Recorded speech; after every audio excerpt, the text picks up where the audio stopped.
Hello, everyone. Good morning, good afternoon, good evening, and good night, wherever you're in the world. Welcome to my daily Instagram TV Instagram Live, slash YouTube, depending on which platform you're watching this on. We are studying the book of Deuteronomy, and we're currently on chapter 23. This is a review of that chapter. If you haven't been tuned into the series, then you could get caught up on YouTube as I post all the recaps onto my YouTube. And if you are caught up with this series and you're joining us again, welcome back.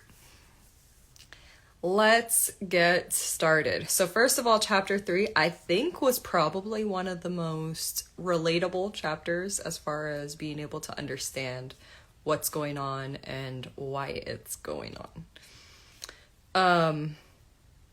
So basically, it's saying that, and mind you, this is my perspective of my interpretation of how I took the word this week or this day. I took it as God has a set of standards that he expects us to abide by. And when I say us, actually, I really should be saying the Israelites. So the Israelites were a very loved group. They were chosen to represent him, and in the representation he blessed them, and he blessed them with land and a place that he promised them. So the Israelites were to portray themselves of purity, of class, and of standard, in other words. And that these are a couple of the standards that he set forth for the Israelites. So also understand that this message does not apply to the rest of the population, but only his representatives, which are the Israelites. So verse 1, it says, no one had, so exclusion from the assembly. So in the assembly of their Israelites, there was certain people that were not allowed to worship. They were not allowed to take part in the church. And this only went for the Israelites. So like anyone who has been emasculated by crushing or cutting may enter. No one who has been emasculated by crushing or cutting may enter the assembly of the Lord. That means that there's anybody that has been castrated, they are not to enter. Now, why would you think that people that are castrated can't enter the assembly of the Lord? Because they probably were castrated because of a crime that they committed. Remember, it was an eye for an eye, a tooth for a tooth. So if they were castrated, what crime do you think that they committed? Those people, there was no place for them in the town of the Israelites that was supposed to be pure. So yeah, it's not like, I don't think this is to be taken as exclusionary, unfair in any way, shape, or form. Remember that God is a very just God. So if they weren't allowed, there is a reason, and more than likely it is of their own reason as to why they weren't allowed. So then it says, no one born of a forbidden marriage, nor any of their descendants may enter the assembly, not even in the 10th generation.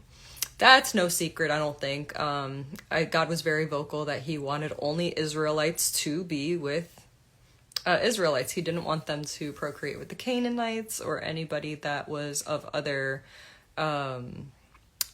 familial lineages, because those people that were of other tribes were worshippers of other gods. So God did not want his people to be corrupted in any way, shape, or form. He gave them that warning from the very beginning. No Ammonite, Moabite, or any of their descendants may enter the assembly of the Lord, not even the 10th generation. Why not them? And it says, basically, because those tribes tried to put a curse on you. And the Lord your God, this is verse 5, however, the Lord your God would not listen to Balaam, but turned the curse into a blessing for you because the Lord your God loves you. So despite them trying to curse his people, God standed behind the Israelites and he protected them. So although he protected them, he still has to protect them by saying, they can't come. You still can't allow them to come into our place of worship. You don't realize why they're not allowed, but I know that they're here because I'm protecting you. They were trying to curse you. And then it says, don't despise the Edomite, for the Edomites are related to you. They are of you. And also, do not despise the Egyptians, because you resided as foreigners in their country. They allowed you to live there, although it was through slavery, but they did not kill you.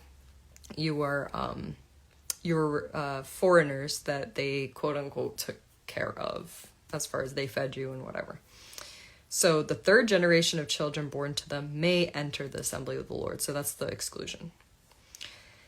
And then it talks about uncleanness in the camp. This is very... Okay, I'll just read it and then I'll say my layman's terms. I think you all will be able to understand. It's very easy. So it basically says, when you are encamped against your enemies, keep away from everything impure. If one of your men is unclean because of the nocturnal emission, he is to go outside of the camp and stay there. But as evening approaches, he is to wash himself. And at sunset, he may return to the camp. Designate a place outside the camp where you can go and relieve yourself. As part of your equipment, have something to dig with. And when you relieve yourself, dig a hole and cover up your excrement. For the Lord your God moves about in your camp to protect you and to deliver your enemies to you. Your camp must be holy, so that he will not see among you anything indecent and turn away from you. In other words, wash your butt and make sure that you dig your excrement, like hide it. Don't just leave crap everywhere. I know that was really like super layman's terms, but that's exactly what it's saying, right? I hope I didn't interpret that wrong. But yeah, it's not anything deep, really. It's God has a standard, and he wants everybody to portray themselves as holy, as clean. And that was important. So, God knew what was good for us. And then these are just like random miscellaneous laws.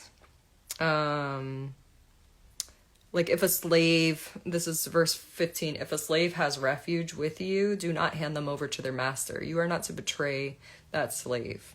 And don't oppress them either. We are not to be slave masters over here. Then also verse 17 says, no Israelite man or woman is to become a shrine prostitute. You must not bring the earnings of a female prostitute or of a male prostitute in the house of the Lord your God to pay any vow, because the Lord your God detests them both. I like how he said female or male prostitutes. You guys are in the same category. God detests you both. So, anybody that is doing unholy things with their body is a detestable thing to God. So y'all fellas that are out there being all kinds of promiscuous and doing things, you are not exempt just because you are a man. Okay. And then it says, verse 19, do not charge a fellow Israelite interest, whether on money or food or anything else that may earn interest. You may charge a foreigner interest, but not a fellow Israelite. Remember, we are a community and we are to have each other's back. So if somebody needs help, you help them, not on the condition that you're going to get something out of it. And then verse 23 says, whatever your lips utter, you must be sure to do, because you made your vow freely to the Lord your God with your own mouth. In other words, God will hold you to your word. Your word is going to be able to tell whether you're a stand-up person or not. So if it comes from your lips, you gotta back it up. Don't, say you're gonna do something and then don't do it. However, if you refrain from making a promise, then you won't be considered guilty. You're only guilty if you just make these false promises, especially to God. So I think that was really like super easy to understand, right? And relatable. That is it for chapter 23. I'm going to now open up the discussion to the comment section. If there's anything that you would like to add to that, or if there's anything that you think maybe my interpretations were off, now is the time to help and to contribute to the conversation. That's true, and I agree. Okay, yeah. Keep dropping knowledge.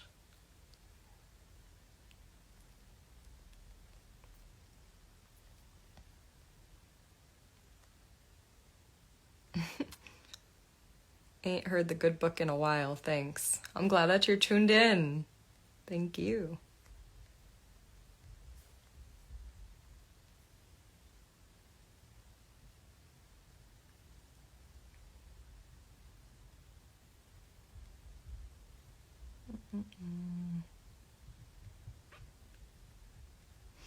I think this time we don't have a lot of comments because we're all on the same page.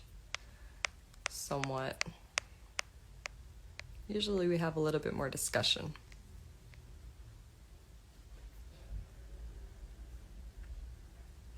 Okay, so since we don't have a lot of comments on this one, I'm going to end the live here. Thank you guys for tuning in, and I'm going to post this to my YouTube today, I promise. So if you do think of anything, go ahead and sound off in the comments section, and then we can continue the conversation. Thank you guys, and ciao.